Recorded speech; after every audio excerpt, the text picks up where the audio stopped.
because the details of what's going to take place, I think, are important for the message this evening.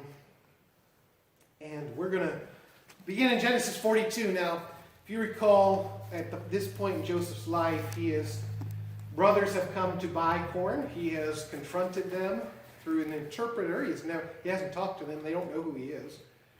And his brothers came down. He recognized who they were. He spoke very harshly to them. He accused them of being spies. And they said, "No, we're not spies." He said, "No, you're spies." And they said, "No, we're 12 brothers." He said, "One of them's gone and dead, and the other one's back home. There are only 10 of them there." And Joseph said, "Well, now I know you're spies, because there's only 10 of you here. What's going on?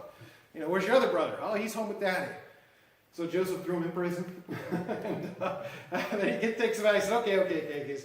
"I fear God." He said, "You go home and you prove you're not spies. You go home, get your little brother, bring him back. And just to make sure you do, I'm taking Simeon." Well, this guy here, he didn't call him Simeon. "I'm taking this guy here and I'm putting him back in prison, and he'll stay there till you guys come back to get him." So he takes Simeon, throws him in prison, and the other 9 go home. Well, Joseph commanded them to fill their... Well, we're going to read that. Let's look at it here. That's where we're at in the story. So Genesis... And by the way, just a reminder, when this was going on, when all this was going on, what did Joseph's brothers say? "We are guilty of killing our brother, or selling our brother into slavery, and God is punishing us for what's going on in our life right now. What is this?" 20 plus years later, they still felt the guilt of what they had done to their brother. Joseph, he didn't feel any animosity toward his brothers at all. Now, we're going to pick up the story. This is kind of where we're at. So we're going to read, but we're going to read for a little bit because I want us to get the picture of what's going on here, and then we're going to talk a little bit about Joseph and his overcoming his desire for vengeance. Look, if you will, here, verse 25. "Then Joseph commanded to fill their sacks with corn and to restore every man's money into his sack, and to give them provision for the way, and thus did he unto them." That verse right there, aside from the one above it where it says he wept when his brothers were talking and they didn't know what was going on, and he was crying over the fact that he was doing this, he had to do this in a way to bring their whole family back together. He was weeping over that. Now he's giving them back their money. Joseph's not holding a grudge here. He's not. He's trying to get his family reunited. Look here, if you will, in verse number 26. "And they laded their asses with the corn and departed thence. And as one of them opened his sack to give his ass provender in the inn, he espied his money, for behold, it was in his sack's mouth. And he said unto his brethren, My money is restored, and lo, it is even in my sack. And their heart failed them, and they were afraid, saying one to another, What is this that God hath done unto us?" Of course they were afraid. Joseph was harsh with them when he first showed up, and now their money's in the sack, or at least this one brother found his money, and he's like, "Oh, good night, bad luck. God must be angry with us." Ever feel that way? Something go wrong? Like, what is God? God, are you punishing me? Is this what's going on? And that's what they thought. They were really afraid. Now look at verse 29. "And they came unto Jacob their father into the land of Canaan, and told him all that befell unto them, saying, The man who is the Lord of the land spake roughly to us, and took us for spies of the country. And we said unto him, We are true men, we are no spies. We be 12 brethren, sons of our father. One is not, and the youngest is this day with our father in the land of Canaan. And the man, the Lord of the country, said unto us, Hereby shall I know that ye are true men. Leave one of your brethren here with me, and take food for the famine of your households, and be gone, and bring your youngest brother unto me. Then shall I know that ye are no spies, but that ye are true men. So will I deliver you your brother, and ye shall traffic in the land. It came to pass, as they emptied their sacks, that behold, every man's bundle of money was in his sack. And when both they and their father saw the bundles of money, they were afraid. And Jacob their father said to them, Me have ye bereaved of my children. Joseph is not, and Simeon is not, and he will take Benjamin away. All these things are against me. And Reuben spake unto his father, saying, Slay my 2 sons, if I bring him not to thee. Deliver him into my hand, and I will bring him to thee again. And he said, My son shall not go down with you, for his brother is dead, and he is left alone. If mischief befall him by the way in the which ye go, then shall ye bring down my gray hairs with sorrow to the grave. Now, it's nice to say that, but they're in the middle of a 7-year famine. When the food runs out, you get kind of desperate, And they're going to. That's what's going to happen. They only have food for so long. It's going to run out. They're going to get a little desperate. They're going to need food again. And Joseph knew all this. He knew that. Where were they going to get it? There's nowhere else to go. Joseph knew that. Joseph wanted to see his family again. Joseph wanted them reunited. He wanted his family made whole, which is interesting. Because Joseph, with all his power and all of the might and all of the position he had, could very easily have demanded his brothers pay for what they did to him. But he did not, and he would not. He just wanted his family whole again. So tonight we're going to look a little bit. We're going to read some more here in Genesis 43, but I want to show you Joseph's heart first. That's what we're reading. I want you to see his heart. And then we're going to talk to you about this idea of vengeance. Because sometimes we live with a desire for vengeance.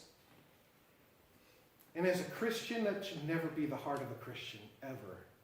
To have a desire for vengeance. Now, there are times when we should have a desire for justice. And that's different. We'll talk about the difference here in a moment. But let's pray, and then we're going to look at Joseph's heart for his brethren, and then we're going to look at some scriptures that deal with this idea of vengeance. Father, thank you so much again for this passage of scripture. And I want to thank you for a man who, though he was not perfect, and though Joseph, we know he was a sinner, we know that. I'm not trying to lift up Joseph as a perfect person, because he's not perfect.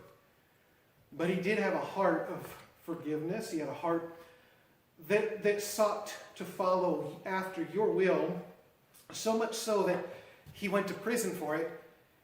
He then, when brought out of prison, was willing to help those who had put him into prison to save their own lives from this famine that was going to be inflicted upon the earth. And just how much of a heart he had to do what was right and serve you. And Father, I pray that you would help us to catch that heart just a little bit. And though we all go through difficult times, and we all are wronged at times in our life, and we all go through things that others cause. Things over which we don't have power, but they're brought into our lives because of other people. And I pray, Lord, you'd help us to, if we have a heart of vengeance and we want vengeance on others, that you would scrub that from us and help us to have the heart of Christ instead. I ask you to bless this time as we look at your word and consider the heart of Joseph and the heart of Christ. And I ask it in his name, amen. Right, we're going to pick up reading again. And I said we're going to read a lot. And then I'll read a lot and talk a little. Is that okay? Let the Bible talk for a while? It's amazing what the Bible can do when we read it, isn't it? Just think about it. So let's read a little bit. I want you to look with me in chapter number 43. And the famine was sore in the land. Verse 1. And it came to pass when they had eaten up the corn which they had brought out of Egypt, their father said unto them, Go again, buy us a little food.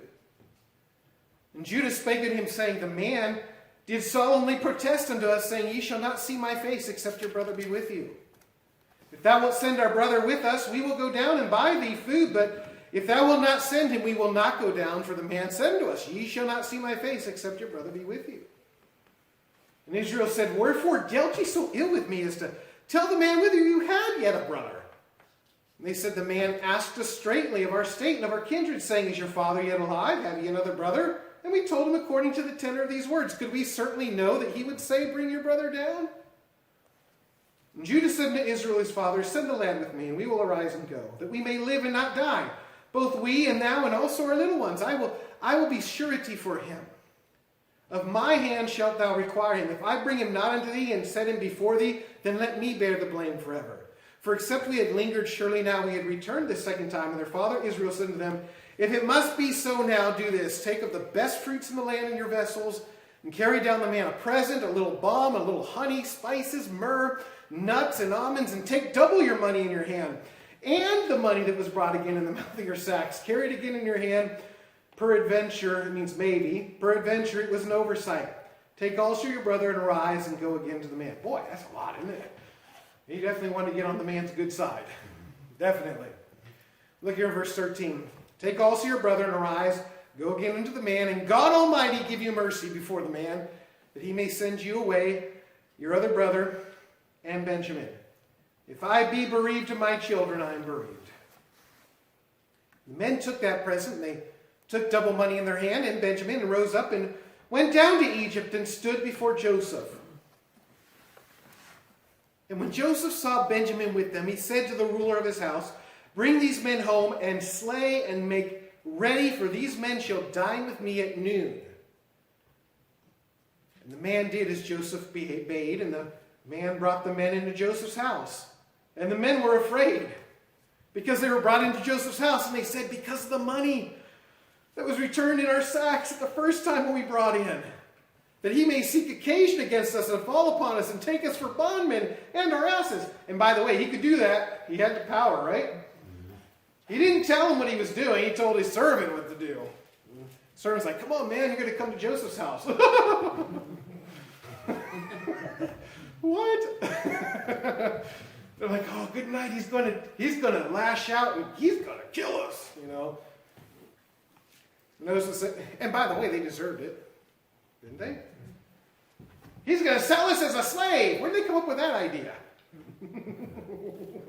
I wonder.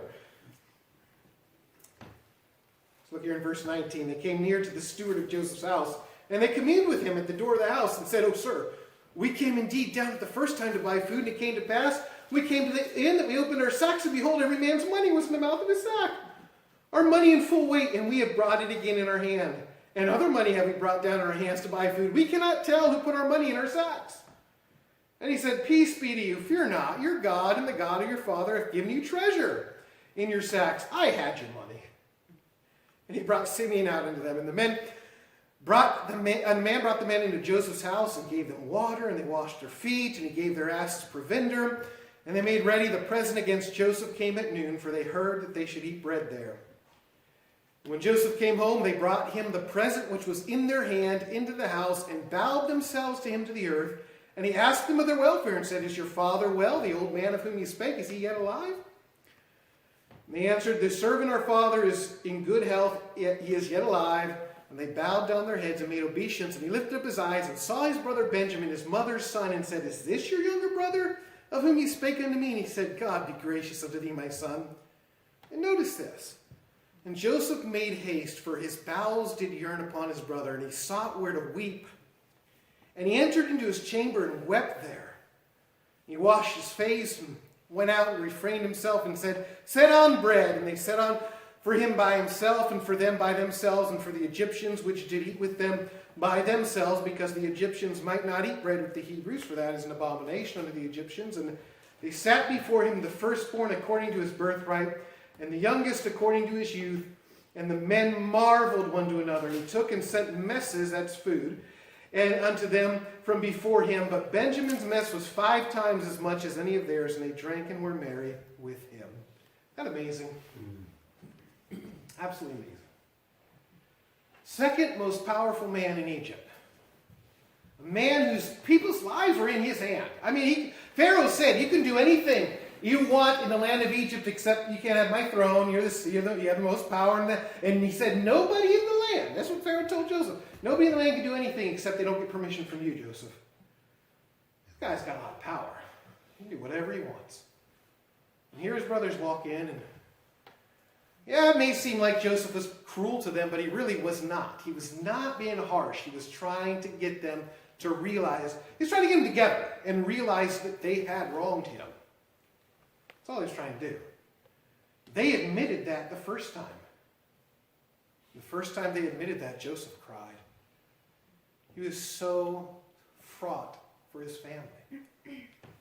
This man who had, at this point in his life, overcome the hurts of his past, had put aside the desire to see vengeance taken out on those who had harmed him. We can see his heart here as he brought his family into his own house, fed them, did not ask for the money back that they had gotten, gave them food, gave them everything that they needed there, didn't bring it up, cried when his own brother shows up. Boy, that's so different, isn't it, than sometimes what goes on in our heart when we're wronged by somebody. Growing up, we do get hurt. We do. People do hurt us, and sometimes the people that hurt us are the ones that should be guarding our lives and looking after us, helping us, teaching us, training us, building us, and they're destroying us. It leaves us so bitter that we want vengeance. I want to help you with that tonight, or at least give you some thoughts about that tonight as we consider this in Joseph. Joseph wanted, you know what's interesting? Joseph didn't even ask for justice. He didn't ask for anything. All he wanted was his family to be whole again. That's it. That's all he wanted. Now I'm going to say in our own lives we are going to be hurt at times, and there are going to be times where we have a desire to see something happen, and that's completely natural. It is. Do you know when we are hurt, there lives inside of us a desire and a cry for something to be set right. That lives in all of us. When something is made wrong, we have a desire for justice, don't we? Did you ever read the newspaper? Well, you can do this. You can go online, and you can see when people, especially when people can chat and talk so much more. And you ever read the comments on a news story where somebody is greatly hurt, or somebody's been abused, or someone's been assaulted? You ever see what people write?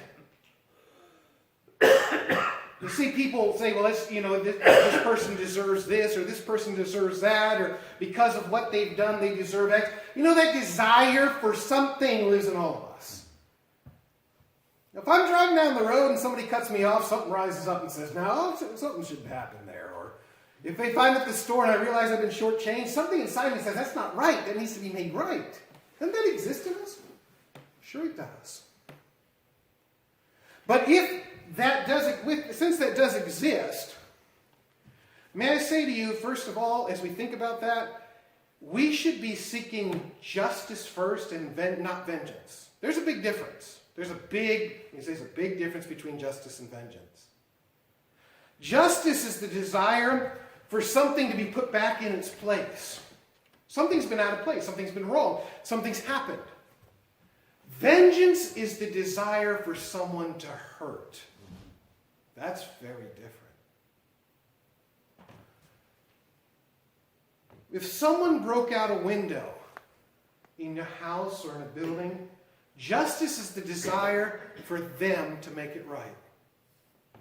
Vengeance is the desire to break their window out. That's different.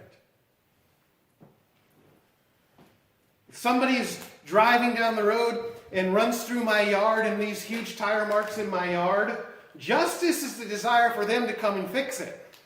Vengeance is the desire to pop the tires out and run through their yard, right?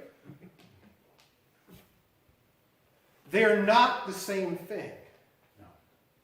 And at the end of the day, if things aren't, and things should, let me just say, didn't God have a desire for justice? Isn't that true? When Adam and Eve sinned, didn't God have a desire for it to be made right? It is completely natural. That is completely, it is. It's completely natural. Adam and Eve sinned. God didn't say, okay, have a nice day. He said, this is not right. We need to make it right. But God, in His holiness, decided to make it right through Christ. Because He's the only one that can truly make it right and us not suffer vengeance. See that? God had a desire for things to be made right. God sent Christ so that Christ could appease God's desire for vengeance, and vengeance was poured out on Christ so that justice can be met. When we are hurt, it is totally natural to want to make things right. What we've got to be careful of in our fallen nature is we want to make people hurt when we're hurt.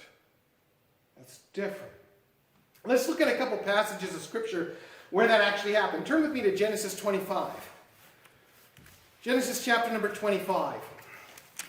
And we're going to look at verses 28 through 34 here, towards the end of the chapter. And this is the story of Jacob, who's Joseph's dad, okay, and Jacob's brother by the name of Esau. And if there was ever a problem between brothers, there were problems between Jacob and Esau. It was no surprise when there was a problem with Jacob's children. There was problems between Jacob and Esau too. I mean, there were a lot of problems between the two brothers. They were twins. And boy, they didn't like each other very much. Everything Jacob was, Esau wasn't. And everything Esau was, Jacob wasn't. They just did not. They were total opposites. Look here, though, if you will, in Genesis chapter number 25. I want you to notice at the end of the chapter here, beginning in verse 28, and Isaac loved Esau because he did eat of his venison, but Rebekah loved Jacob.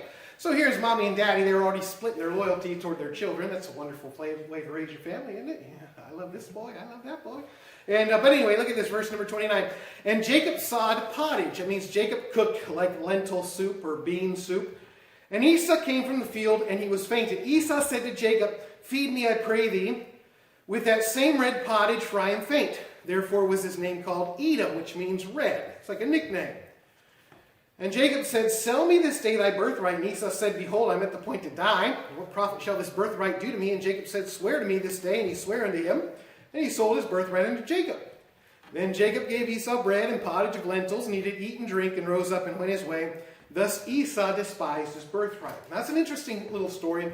Esau and Jacob were twins. They were born at the same time. Esau was born first, though. But when Esau was born, Jacob was holding his foot. The Bible says it. He had his hand on his foot. That's why he's called Jacob. Jacob means the one who tries to take the place of somebody else. That's what his name means. Like they figured he was always going to be a troublemaker and try to take Esau's place in the family. But in that culture, the firstborn son would get a bigger inheritance than any of the other children. So Esau was due twice the inheritance that Jacob was. Well, one day Esau was coming home and he thought he was going to die. He was been out hunting and then they didn't get anything. He was very tired. He thought he was about to die. And Jacob's at home making soup in the kitchen. And Jacob's like, "What?" Or Esau's like, "What you doing, boy?" He said, "I'm making some soup." He's like, "I'm so hungry I could die. I want some of your soup." And Jacob said, "Fine." He said, "You want some soup? Then I want to be the firstborn of the family." And Esau's like, "Well, I'm going to die anyway." I was like, "What do I care? Okay, you can be the firstborn. I swear you're the firstborn now." Now, did Jacob take advantage of his brother Esau? Oh, yeah, he did. Absolutely. That ain't where the story ends. See, Esau was wronged by his brother Jacob. He was. And Esau felt that for quite some time, because later Jacob steals daddy's blessing too. And Esau gets very upset. But I want you to notice what Esau does. Turn with me now to chapter 26 and verse 34 and 35. See, Esau had an issue, and Hebrews talks about it. We're not going to look at Hebrews tonight, but Hebrews 12 talks about Esau's issue. Esau was a very bitter man. Look here, if you will, in chapter 26 and verse 34. And Esau was 40 years old when he took to wife Judith, the daughter of Beri the Hittite, and Bashemath, the daughter of Elon the Hittite, which were a grief of mind unto Isaac and to Rebekah. See that? Isn't that interesting? Here was a man who'd been wronged by his brother twice. And now, because he knows his mommy and daddy have at least his mommy has a love for his brother, he wants his mommy to feel his pain. He finds some women in the area there. In fact, if you study it out, you'll find that his granddaddy, Abraham, didn't want his dad to marry any of the women of the land. And his mom and dad didn't want them to marry any of the women of the land either. And so he marries two women of the land, which became a great grief for his mom and dad. You say, is that really what happened? Let me show you. Turn over to chapter 27 and look at verse 46. Chapter number 27, verse 46. And Rebekah said to Isaac, "I am weary of my life because of the daughters of Heth." See that? So I'm about ready to die over who Esau married. She says, if Jacob take a wife of the daughters of Heth, such as these, which are the daughters of the land, what good shall my life do me? So I can't take this. This is insane. So in other words, she said, we trained our boys better than this. What is he doing? I'll tell you what he's doing. He's upset. He's hurting. Because he's hurting, he wants mommy and daddy to know he's hurting. That's vengeance. I hurt, so you're going to hurt because I hurt. Now watch, it goes a little deeper. Look down at chapter 28. In verse 8 and 9. And Esau, seeing that the daughters of Canaan pleased not Isaac his father, then went Esau unto Ishmael, and took unto the wives which he had, Mahalath, the daughter of Ishmael, Abraham's son, the sister of Nebajoth, to be his wife. They're like, oh, he finally got it right. He went and married somebody else to make his daddy happy. No. Who was Ishmael? Anybody remember? Does anyone remember who Ishmael was? Sarah's hand. Oh, the son of Sarah's hand. Abraham and Hagar. Say, well, what's that? Well, who was Isaac? Son of Abraham and Sarah, right? If you remember the story, Abraham was promised a son by God, and Abraham decided not to have. He couldn't have a son with his wife. They were getting old, and he didn't think he could, and so he had a son with someone else. What happened to Ishmael? Do you remember? Sarah came to Abraham and said, I don't want my son, after they had Isaac, she said, I don't want my boy Isaac to get an inheritance second to Ishmael. Throw him out of the family. And so Abraham kicked Ishmael out of the family and sent him away. Said, you're no longer a part of this family, leave. And Esau, seeing that his mommy and daddy were so grieved by his actions, went and married the disinherited daughter of the stepbrother and brought her back. See that? You ever wonder why kids do things to hurt their parents? That happens, right? It's because they themselves have been hurt and they want their parents to hurt too. See, that's not justice. Justice is when things are made right. Vengeance is when we want to make others hurt too. It's similar to another story that I'm reminded of when I'm reading through the Bible, and brings me to this story. We're not going to look at it for time because time is escaping us tonight. The story of Absalom in 2 Samuel chapter 13. If you're familiar with the story of Absalom, Absalom had a brother by the name of Amnon and a sister by the name of Tamar. And Amnon loved Tamar. But Amnon didn't think he could do anything. They were half-brothers rather, half-brother and half-sister, and he didn't think he could do anything to her because of the family relation. And Tamar said, no, you go talk to Daddy. I'm sure he'll let us get married. But Amnon, instead of doing that, took advantage of his sister, took her in a moment where there was no one else around and assaulted her, raped her. And when Daddy heard about it, what did he do? Well, he got mad. That was it. Daddy was the king. Daddy was in charge of the whole nation and did nothing. What did Absalom do? Absalom said, Amnon hurt my family. I'm going to hurt Amnon. In fact, let's look at that. Turn over to 2 Samuel chapter 13 with me. We will take the time to do it. I think it's important tonight, and don't worry, we won't be overly long this evening. 2 Samuel chapter 13, we're going to look at verse 21. Well, let's look at verse 19 first, and then we'll read down just a few verses here. And then what we'll do is we'll wrap it up with what we should do. But look here, if you will, 2 Samuel 13, verse 19. The Bible says, and Tamar put ashes on her head and rent her garment of diverse colors that was on her, and laid her hand on her head and went on crying. And Absalom, her brother, said unto her, hath Amnon thy brother been with thee? But hold now thy peace, my sister, he is thy brother, regard not this thing. See how heartless is that? Well, it really wasn't. Look what he goes on to say. So Tamar remained desolate in her brother Absalom's house. He brought her into his own home. He said, you stay here, I'll take care of this. Verse 21, but when King David heard of all these things, he said he was very wroth. And Absalom spake unto his brother Amnon, neither good nor bad, for Absalom hated Amnon because he had forced his sister Tamar.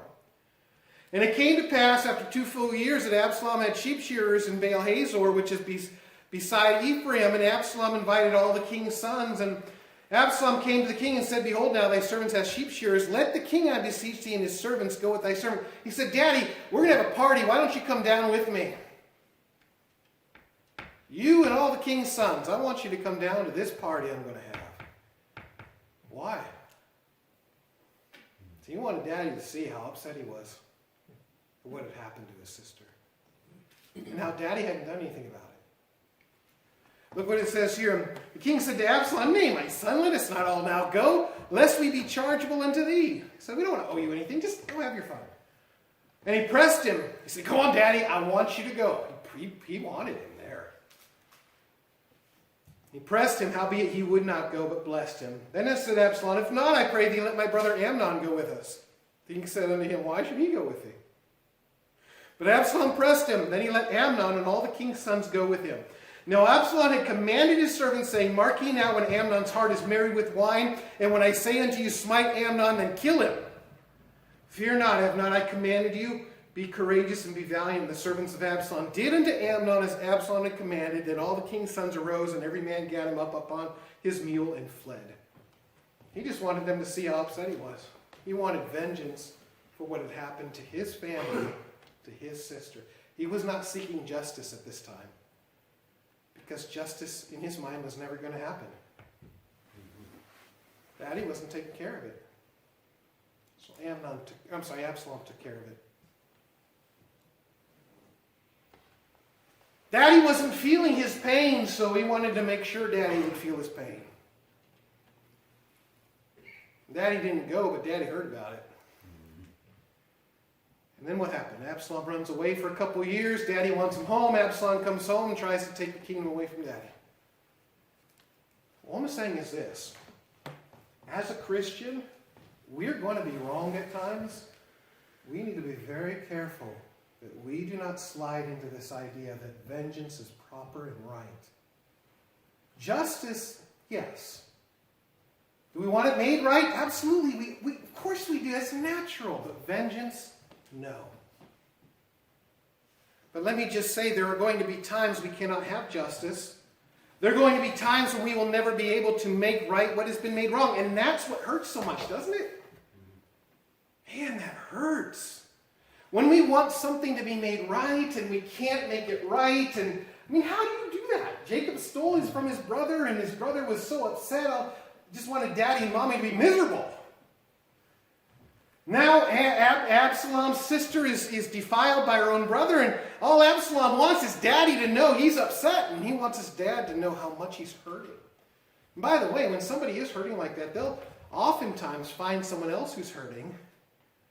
And if that person's a bitter person, that bitterness just seeps in, and once they become bitter, the Bible says Esau was a bitter man. It destroyed him. But as a Christian, there are going to be times we can't make it right. And look at Joseph's life. How can he make that right? Okay, he is now the second in command of Egypt. But how can he go back and he can't go back and undo what happened, can he? He can't. He can't go back and get the time back he lost with his family, or get his daddy's time back. He can't go back and get the time back he lost with his brother. He's been in Egypt for over 20 years. Can't get it back. It's gone.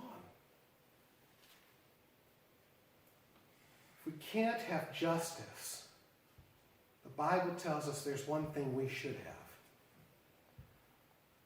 And that is a word called mercy.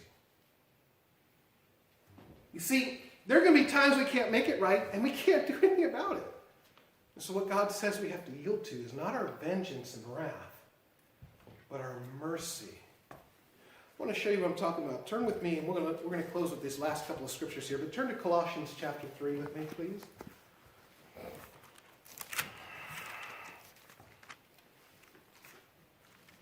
I want you to see what the Bible says we should do when someone has wronged us and we cannot make it right. Because there are times that we can't. We can't really have the justice that we deserve, and it's going to happen. There may be times when we can't undo what's taken place. There are times that maybe somebody who's wronged us has passed off the scenes, no longer alive and in our life anymore. We can't have the justice we want. Or perhaps there's a point of law where we can't do anything, and we're in a situation where we can't change it. God says what you need then is, at this moment, is mercy. Justice will make it right in this world. Mercy will make it right in our hearts. And what Joseph couldn't make right in the world, he tried to make right in his heart. So that when his brothers were in front of him, he was able to cry and weep because his heart was so tender toward his brothers. Isn't that amazing? Look at Colossians chapter 3 with me, beginning in verse 12. Paul writes here to the Colossian church, and both Ephesians and Colossians are a lot about relationships. But notice what he says in verse 12.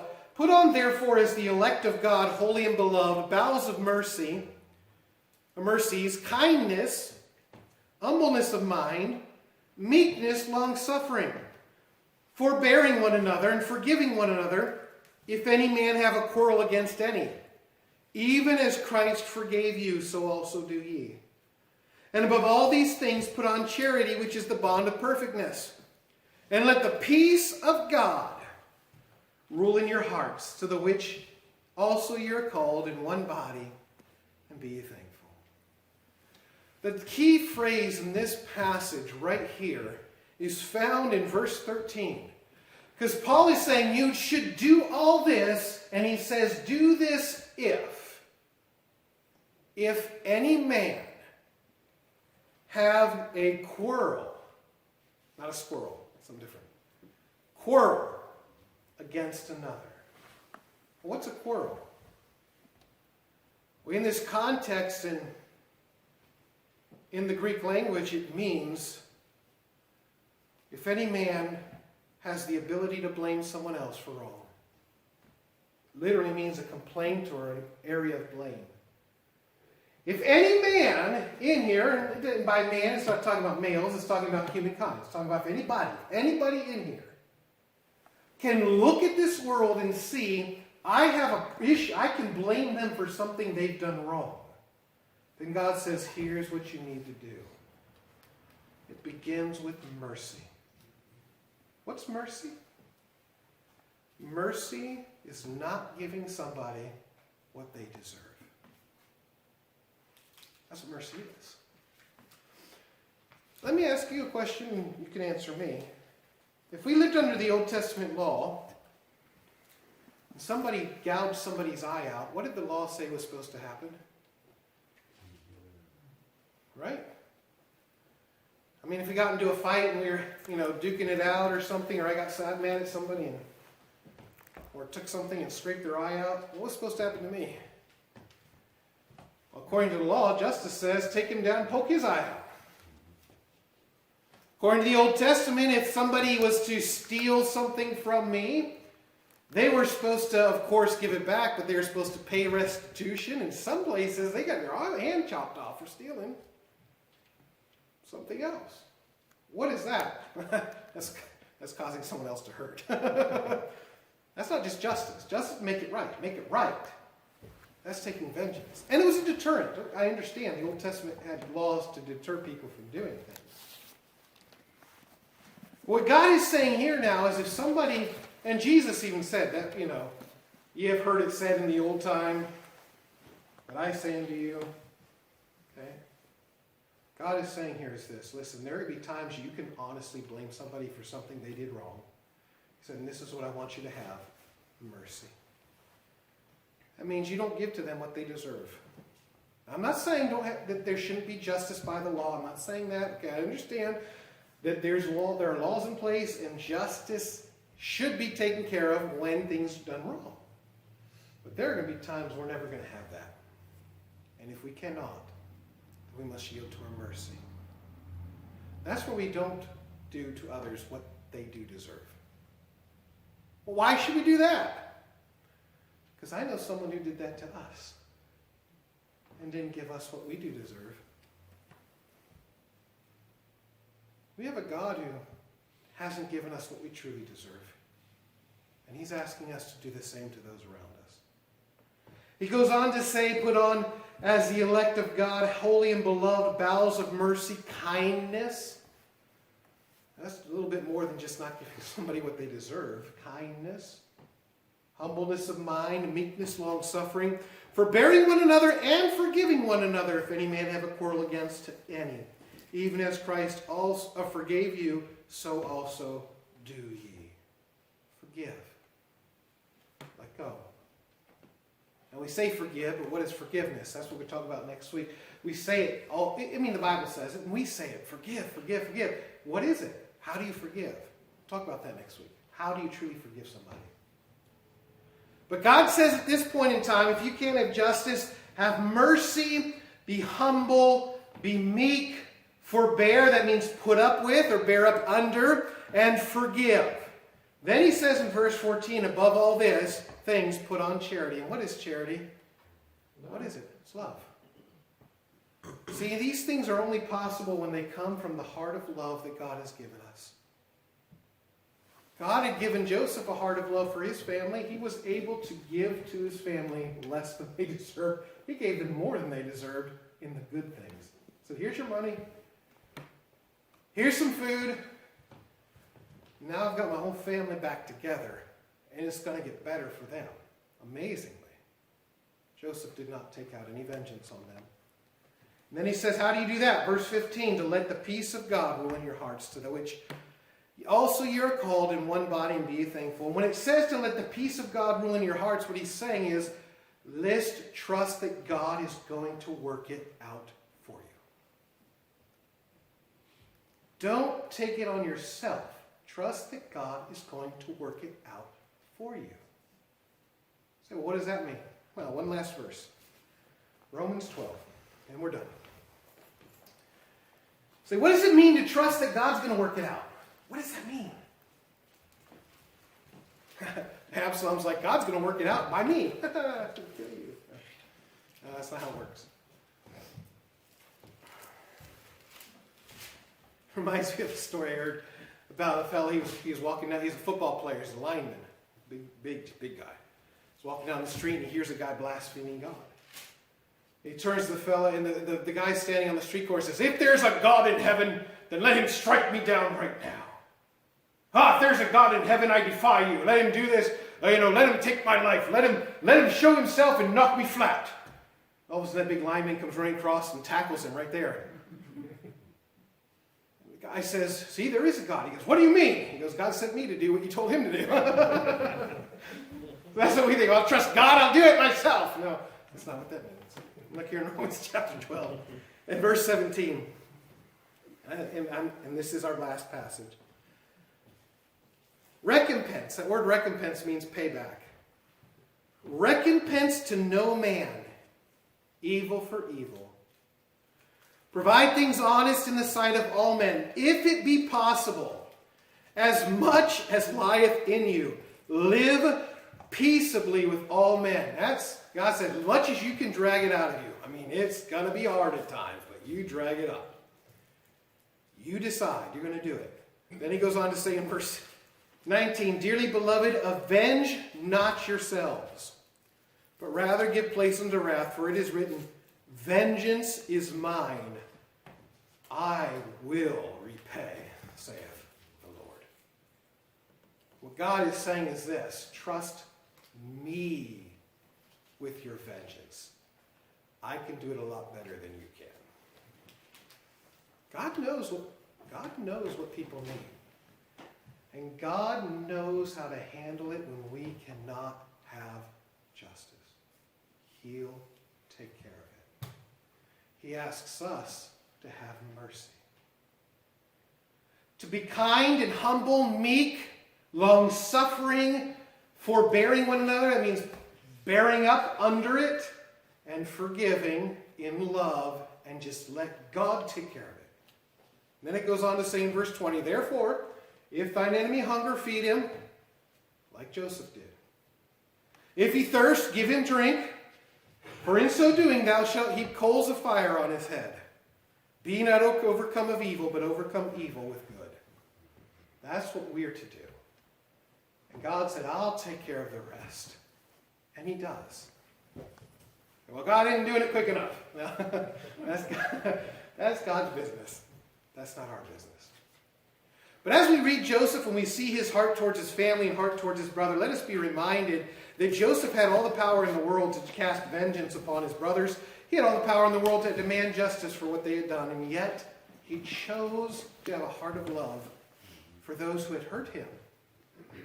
He chose to give them what they did not deserve. And in so doing, was able to break them down to the point where they acknowledged their wrong and was able to restore his family again. Because that was his heart. Now let us, as hard as it is, and as much as lies in us, let us seek Yes, justice when it needs to be, but at the same time, let us, if we can't have justice, just let God take care of it. Because he knows how and he will do what is best. Let's pray tonight. I know we're a couple minutes past, but let's pray. Father, again, I want to thank you again for the attentiveness of the people tonight. I want to thank you for just the power of your word. Your word tells us how to handle every situation. In this situation, the desire to make things go a certain way because of the wrongs that we feel and to make others hurt and suffer because we're hurting and suffering. And yet, Father, that's not the heart of Christ. The heart of Christ was to take upon himself all of the suffering and all of the pain and all of the sin of the world so that we could be restored with you. What a picture of that we see in the life of Joseph, as he is there with his brothers, giving to them the blessings they don't deserve and allowing their hurt and pain that they inflicted on him to take it upon himself so that he could restore his family again. Lord, I'm not asking for anything easy tonight. I'm asking for something very difficult, and that is for the courage and the strength to be able to forgive and to help and to bring others to the place where if you've got to take out vengeance, then you do so. But let us be the kind that give out the mercy and love of Christ so that when they're at the end and they're willing to come to that moment that his brothers came to, they will turn to you for help. Lord, thank you again for this evening. I pray you would bless the time as we depart and bring us back again that we may grow again in your word. And we ask it in Christ's name. Amen.